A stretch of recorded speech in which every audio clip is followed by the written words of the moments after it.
Hi tech होते जमाने के साथ साइबर अपराधी भी हाईटेक हो रहे हैं। यही वजह है कि लगातार साइबर क्राइम के मामलों में वृद्धि देखी जा रही है। बढ़ते साइबर क्राइम के मामलों में अब बैंक कर्मचारियों की संलिप्तता भी पाई जा रही है। इनमें से कुछ तो ऐसे बैंक मैनेजर ही शामिल हैं जो कमीशन लेकर साइबर अपराधियों को बैंक खाता उपलब्ध कराने का काम कर रहे थे, जिस पर गुरुग्राम पुलिस ने शिकंजा कसा है। देखिए, गुरुग्राम पुलिस बढ़ते हुए साइबर क्राइम को देखते हुए साइबर क्राइम के खिलाफ एक्शन लेने के लिए बिल्कुल तत्पर है। और पिछले काफ़ी समय में बहुत सारे ऐसे साइबर अपराधियों को गुरुग्राम पुलिस के द्वारा अरेस्ट करके जेल भेजा गया है।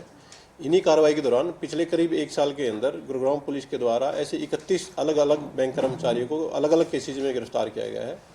पूछताछ के दौरान अलग अलग केसेज की इन्वेस्टिगेशन के दौरान ये पाया गया है कि कुछ मामलों में बैंक जो कर्मचारी, उसमें सभी लेवल के कर्मचारी हैं, कुछ बैंक मैनेजर तक के भी कर्मचारी हैं, ये साइबर अपराधियों के साथ अवैध गतिविधियों में संलिप्त हो जाते हैं और इनके द्वारा या तो बिना ढंग से डॉक्यूमेंट वेरिफिकेशन किए बिना और उनसे कुछ पैसों के लालच में आकर के उन साइबर अपराधियों से साठगांठ कर लेते हैं। इनके खिलाफ गुरुग्राम पुलिस लगातार एक्शन ले रही है, जो कि भविष्य में भी जारी रहेगा। दरअसल साइबर क्राइम के मामलों की तफ्तीश करते हुए गुरुग्राम पुलिस ऐसे बैंक कर्मचारी तक पहुंची जिसमें पाया गया कि बैंक कर्मचारी साइबर अपराधियों से मिलीभगत कर उनको बैंक खाता उपलब्ध कराते हैं और ऐसे 31 बैंक कर्मचारियों को गुरुग्राम पुलिस अब तक गिरफ्तार कर चुकी है, जिनमें कुछ बैंक मैनेजर भी शामिल है। यह बैंक मैनेजर बिना दस्तावेजों के ही साइबर अपराधियों को बैंक खाता उपलब्ध कराते हैं और उसकी एवरेज में उनसे साइबर फ्रॉड से ठगी हुई राशि पर कमीशन ले लेते हैं। अलग अलग केसेज में अलग अलग भूमिका बैंक कर्मचारियों के सामने आई है और काफ़ी केसेज में यही देखने में आया है कि इनके द्वारा खाता जब खुलवाया जाता है तो उसको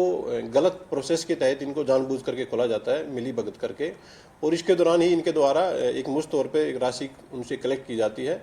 और यदि कोई भी मामला इस तरह का गुरुग्राम पुलिस के संज्ञान में आता है तो FIR रजिस्टर करके गुरुग्राम पुलिस उनके खिलाफ सख्त से सख्त एक्शन लेती है।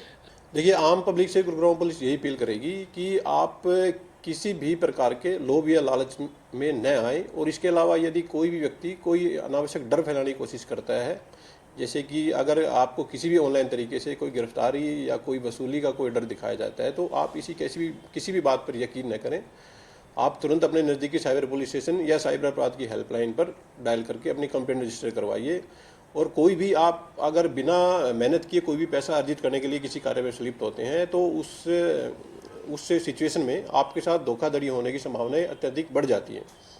तो आप इस बात का ध्यान रखें कि जल्दी पैसा कमाने के चक्कर में और कम एफर्ट करते हुए आपको जो भी कोई व्यक्ति लोभ या लालच देता है तो उसमें आपके साथ धोखाधड़ी की संभावनाएं बहुत ज़्यादा रहती हैं। तो आप किसी भी ऐसे अवैध गतिविधि में संलिप्त ना हो, यही गुरुग्राम पुलिस हमसे अपील करेगी।